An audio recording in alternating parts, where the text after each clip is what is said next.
Hello aspirants, general science chemistry के under आज हम स्टार्ट कर रहे हैं unit number 12 that is energy sources, fuels, combustion and flames. आज के वीडियो में हम सिर्फ एनर्जी सोर्सेज के बारे में पढ़ेंगे। आपने सुना होगा कन्वेंशनल सोर्सेज होते हैं, नॉन कन्वेंशनल सोर्सेज होते हैं, रिन्यूएबल सोर्सेज ऑफ एनर्जी होते हैं, नॉन रिन्यूएबल होते हैं। तो बस यही हमें आज के वीडियो में कवर करना है। यूनिट बहुत ज़्यादा लेंथी नहीं होगा, प्लीज़ बैकग्राउंड नॉइस को इग्नोर करें। यूनिट बहुत लेंथी नहीं होगा, 4 या 5 हार्डली इसके पार्ट्स होंगे, बट बहुत ही इंटरेस्टिंग है। जैसे नॉन मेटल्स में थोड़ा सा बोरिंग हो गया था ना, वो सल्फर सिलिकॉन पढ़ते पढ़ते, लेकिन इसमें ऐसा नहीं होगा। ठीक है, तो आप इसमें थोड़ा सा अपना पूरा एनर्जी के साथ पढ़ना शुरू करें एंड नोट्स मेकिंग ज़रूर करते रहें। आज के वीडियो में हमें पढ़ना है एनर्जी सोर्सेज के बारे में कि एनर्जी सोर्सेज क्या होते हैं। चलिए, सबसे पहले तो एनर्जी क्या होती है वो हम पढ़ते हैं, फिर उसके बाद सोर्सेज ऑफ एनर्जी भी हम पढ़ेंगे। किसी भी ऑब्जेक्ट की प्रॉपर्टी जिसमें हम एक फॉर्म से दूसरे फॉर्म में किसी चीज को कन्वर्ट कर सकते हैं, ठीक है, वो होती है एनर्जी। एनर्जी को ना तो आप क्रिएट कर सकते हैं ना ही डिस्ट्रॉय कर सकते हैं as per the law of conservation of mass. चलिए, इतना डेप्थ में नहीं जाएंगे, बट एनर्जी ना किसी भी चीज की, किसी भी ऑब्जेक्ट की एक प्रॉपर्टी होती है। कैसी प्रॉपर्टी? कि ऐसी चीज जिसको ना तो आप क्रिएट कर सकते हैं ना डिस्ट्रॉय कर सकते हैं, बस एक फॉर्म से दूसरी फॉर्म में कन्वर्ट कर सकते हैं, तो वो होती है एनर्जी। ठीक है, अब एनर्जी सोर्सेज माने कि ऐसे कौन कौन से सोर्सेज हैं जहां से हमें एनर्जी मिलती है। ठीक है, तो सबसे पहले अर्थ के ऊपर मेन सोर्स ऑफ एनर्जी क्या है? सन। सूर्य से हमें गर्मी मिलती है, धूप मिलती है, लाइट मिलती है। ठीक है, चलिए, ये तो हमने बिल्कुल बेसिक पढ़ा। अब हम सोर्सेज ऑफ एनर्जी के बारे में पढ़ेंगे। तो हम एनर्जी सोर्सेज को मेनली 2 तरह से क्लासिफाई करते हैं, as in renewable and non renewable sources of energy. Definitely conventional क्या होता है, नॉन कन्वेंशनल क्या होता है, वो भी जानेंगे। वीडियो बहुत शॉर्ट है, लेंथी नहीं है, तो बस नोट्स बनाते रहें। ठीक है, नाउ सोर्सेज ऑफ एनर्जी की हम बात कर रहे हैं। Renewable sources, non renewable sources, ये मैंने डिफरेंस नहीं यहाँ पे बनाया, बट एक्सप्लेन किया है साथ साथ में, तो आपको समझ आने में इजी रहेगा। Available, plentiful in nature. Renewable sources of energy ऐसे होते हैं जो नेचुरल फॉर्म में बहुत ज़्यादा अवेलेबल है, आप जितना मर्जी यूज़ करो वो ख़त्म ही नहीं होंगे। सस्टेनेबल है। सस्टेनेबल का मतलब है कि ऐसा नहीं कि हम यूज़ कर लेंगे वो ख़त्म हो जाएंगे, फ्यूचर जनरेशन के लिए कुछ भी नहीं बचेगा, ऐसा नहीं है। काफ़ी कुछ बच जाएगा फ्यूचर जनरेशन के लिए। ठीक है, प्लेंटीफुल, अबंडेंस में अवेलेबल है, प्लस एनवायरनमेंट के लिए सेफ है। ऐसा नहीं हम इन सोर्सेज ऑफ एनर्जी को यूज़ करें और हमारा एनवायरनमेंट खराब हो रहा है, क्लाइमेट चेंज में हम कंट्रीब्यूट कर रहे हैं, ग्लोबल वार्मिंग हो रही है, नहीं, हमारे एनवायरनमेंट के लिए बिल्कुल सेफ है and can be naturally replenished. अच्छा, इस वर्ड का मीनिंग है कि जैसे अगर हम किसी चीज़ को यूज़ करते हैं ना, एक ग्लास है आपका, उसमें पानी भरा हुआ है पूरा, आप पानी पियेंगे तो वो आधा हो जाएगा, आप बिल्कुल खत्म कर देंगे तो वो खत्म हो जाएगा। लेकिन रेप्लेनिश का मतलब है कि ऑटोमेटिकली जितना हम यूज करेंगे उतना और बन जाएगा। मान लीजिए कोई जादू वाला ग्लास है, आपने पानी पिया और पूरा ग्लास जो था वो आधा रह गया, आधा आपने पानी पी लिया, तो वो जादू से पूरा फिर से भर रहा है। आप पानी पी रहे हैं, जितना आप पी रहे हैं वो उतना भरे जा रहे हैं, है ना। तो वो क्या हो गया, मतलब वो रेप्लेनिश हो रहा है नेचुरली। ठीक है, यही मतलब है कि अब देखो, रिन्यूएबल सोर्सेज में आपकी सनलाइट आती है, तो आप जितने मर्जी यूज कर लो, आप सोलर पैनल लगा लो घर पे, आप सनलाइट ले रहे हो ना, उसमें यूज कर रहे हो सनलाइट का सोलर पैनल्स में, लेकिन क्या फिर आपकी सनलाइट कम हो रही है? नहीं, कोई फर्क ही नहीं पड़ रहा, है ना। नेचुरल सोर्स होते हैं एनर्जी के, और इसमें लो या 0 कार्बन फुटप्रिंट होता है, कार्बन का कोई कॉन्ट्रीब्यूशन नहीं होता है। ठीक है, एग्जाम्पल्स बाद में देखेंगे, आपको कंसेप्ट समझ में आया। रिन्यूएबल माने जो बार बार खुद ही रिन्यू होते रहते हैं, है ना। हम कोई, अगर हम देखें ना, कोई हम कार्ड ले लें अगर, ठीक है, रिन्यू करवाने के लिए बैंक से आप क्रेडिट कार्ड, डेबिट कार्ड लेते हैं, रिन्यू कराने के लिए हर साल 2 साल में पैसे लेते रहते हैं वो, है ना, काटते रहते हैं पैसे। इसमें भी ऐसा ही है कि रिन्यू होता रहेगा बट पैसे नहीं लगेंगे। ठीक है, non renewable sources of energy में क्या होता है, ये भी नेचुरल रिसोर्सेज होते हैं, लेकिन जो अर्थ के नीचे पाए जाते हैं, natural resources that are found underneath the earth, और ये उसी स्पीड से रेप्लेनिश नहीं होते हैं जितनी स्पीड से ये यूज होते हैं।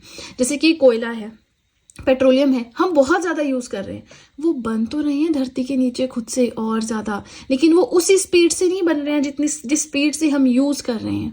ठीक है, मिलियन ऑफ ईयर्स लगते हैं रेप्लेनिश होने में, जितना हमने यूज़ किया 1 साल में या 2 सालों में या एक पर्टिकुलर टाइम में, उतना ही बनने के लिए उसको मिलियन ऑफ ईयर्स लग जाएंगे। इसके एग्जाम्पल्स देखें तो नेचुरल गैस है, कोल है, पेट्रोलियम है, न्यूक्लियर एनर्जी है, ऑयल है, ये सब कुछ हमें पता है कि अर्थ के नीचे होता है ना।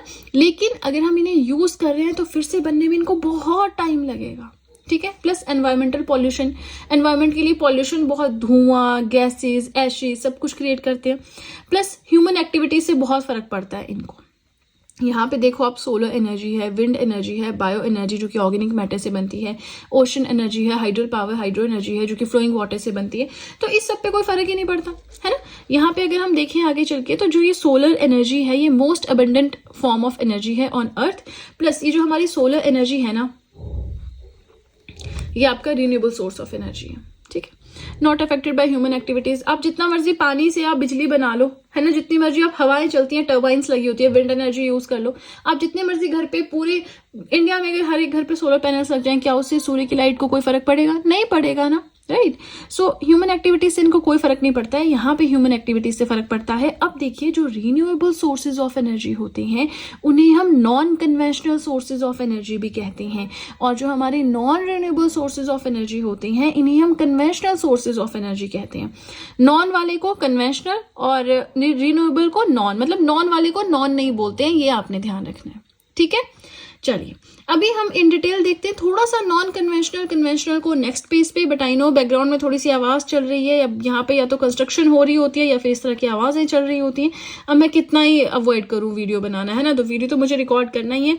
कोशिश करती हूँ बैकग्राउंड नॉइस कट जाए, मैं कुछ ना कुछ करूँ, बट इतने सारे एडिटिंग में मैं एक्सपर्ट नहीं हूँ, है ना, तो थोड़ा सा वॉल्यूम रह जाता है। पर चलो जो भी है, आप लोगों से रिक्वेस्ट है इन चीज़ों को इग्नोर करें, नोट्स मेकिंग करते रहें। चाहें तो GS handwritten notes purchase कर सकते हैं, जिसमें केमिस्ट्री अभी अवेलेबल नहीं है क्योंकि अभी पूरा नहीं हुआ है।